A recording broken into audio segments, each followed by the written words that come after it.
नहीं पड़ेगी।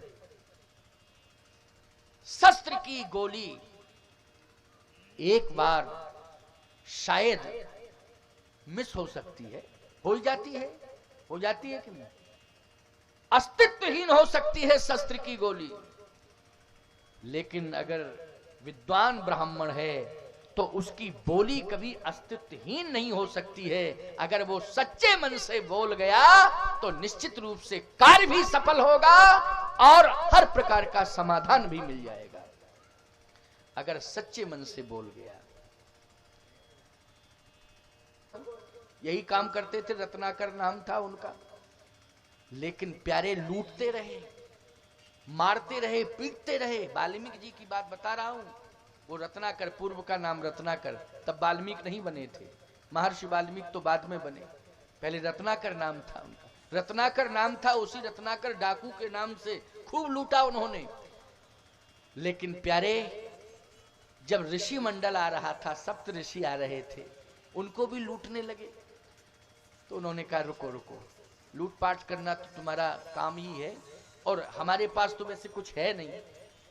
तो रत्नाकर बोला कि तुम्हारे पास कुछ है नहीं और सुबह से हम यहीं खड़े रहे, कोई आया नहीं, कुछ भी नहीं दिया और हमें कुछ मिला नहीं, और आए हो तो ऐसे आए हो जिसके पास कुछ नहीं, तो जो भी है वो सब ले लूंगा। कहे कमंडल है, लेना हो तो ले लो कमंडल। कहे कमंडल ही ले लूंगा। कहे सुनो, कमंडल लेना साधारण नहीं होता है, कमंडल ले लोगे तो डाकू नहीं रहोगे। अच्छा बोलो भाई, कमंडल कोई हाथ में ले ले तो डाकू होगा कि साधु होगा? बोलो जल्दी। ये कमंडल लेना साधारण बात नहीं है। कमंडल यदि तुमने हाथ में ले लिया तो फिर डाकू कहां रहोगे, फिर तो साधु बन जाओगे। इसलिए सोच समझ लो तब कमंडल लो, और कमंडल ही है हमारे पास, और कुछ नहीं है। लंगोटी पहने थे, कोपीन धारण किए थे, हाथ में कमंडल लिए थे, बस इतना ही था उनके पास, और कुछ था ही नहीं। कहे कमंडल कोपीन दो चीजें हैं मेरे पास, और यदि तुम लेना ही चाहते हो तो कोपीन भी ले लो और कमंडल भी ले लो। तो फिर डाकू कहां रहे, फिर क्या बन गए? साधु बन गए।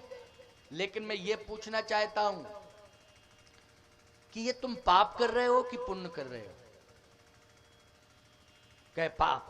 तो जब जानते हो कि ये पाप है तो क्यों कर रहे हो? और पाप का परिणाम नहीं जानते हो? कहे बात यह है कि पाप तो कर रहा हूं, लेकिन ये पुण्य है कि परिवार का प्रतिपाल कर रहा हूं इसी से। अरे बोले ये पुण्य की परिभाषा नहीं है कि पाप की कमाई जो है परिवार में लगाओ, क्या ये पुण्य हो रहा है? पाप की कमाई से कोई परिपालित हो रहा है तो वो पुण्य नहीं है। अथवा जो पाप की कमाई दे रहा है परिवार को, तो वो परिवार के साथ पुण्य नहीं कर रहा है, ना परिवार को इसका पुण्य मिल रहा है। पाप की कमाई कमाने वाला भी पापी है और पाप की कमाई को खाने वाला भी पापी है। प्यारे, दोनों ही पापी हैं, दोनों ही अपराधी हैं। बस किसी का ज्यादा अपराध है, किसी का कम है, लेकिन अपराधी दोनों हैं, पापी दोनों हैं। ना तो पाप की कमाई कमाना चाहिए और ना पाप की कमाई को स्वीकार करना चाहिए, बचना चाहिए। कहे पहले ये बताओ कि ये पाप की कमाई कहां ले जाते हो? का परिवार में। अच्छा, परिवार में ले जाते हो। पाप तुम कर रहे हो, कमाई परिवार को दे रहे हो। पहले परिवार वालों से जाके पूछ के आओ कि जो मैं पाप कर रहा हूं उस पाप को भी तुम लोग थोड़ा थोड़ा बांट रहे हो कि नहीं बांट रहे हो, कि धन ही दौलत बांट रहे हो खाली, कि पाप को भी बांट रहे हो? जाओ, ये सत्संग है। ये क्या है प्यारे? ये सत्संग है, ये सत्संग की महिमा है। अगर ऋषि मुनि महात्मा ना मिले होते तो बोलो हृदय परिवर्तन होता रत्नाकर डाकू का? गए, परिवार वालों से पूछा कि जो मैं कर रहा हूं वो क्या कर रहा हूं? बोले पाप। कमाई जो आ रही है, बोले पाप की कमाई। कहे दे किसको रहा हूं? परिवार वाले बोले हम लोगों को। लेकिन जो पाप मैं कर रहा हूं उस पाप के साथ भी तुम्हारा शेयर है, बंटवारा है कि नहीं? कहे ना ना ना ना, धन दौलत हम लेंगे, पाप तुम्हारे पास ही रहेगा। बस हृदय बदल गया। इसका मतलब है कि परिवार भी पाप की कमाई खाता है तो वो पाप को नहीं लेना चाहता है, केवल कमाई को लेना चाहता है। यद्यपि दोष उसे भी लगता है, लेकिन वो पाप को स्वीकार नहीं करना चाहता है। उसकी धारणा है ये, क्या धारणा है कि मैं धन लूंगा लेकिन तुम्हारा पाप नहीं लूंगा। जबकि पाप भी लेना चाहिए कि नहीं लेना चाहिए? बोलो भाई, लेना चाहिए कि नहीं? लेना चाहिए, पाप भी लेना चाहिए, लेकिन नहीं, धन लेंगे, पाप का धन लेंगे लेकिन पाप को नहीं लेंगे। सावधान, हृदय बदल गया, आए चरणों में गिर पड़े महात्माओं के, कहा बस ज्ञान हो गया, ज्ञान हो। कमंडल हाथ में ले लिया, कौपीन धारण कर लिया, तपस्या करने लगे।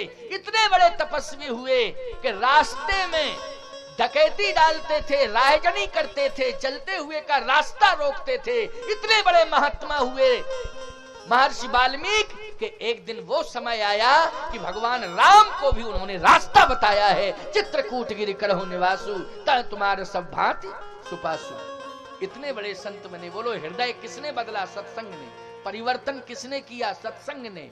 जो क्रूरता थी वो किसने समाप्त की? संतों के सत्संग ने। इसलिए सत्संग करने से क्रूरता समाप्त हो जाती है। सत्संग सुनने से हृदय निर्मल हो जाता है। हमारे जीवन के जो पाप होते हैं वो समाप्त हो जाते हैं। हम निष्पाप होकर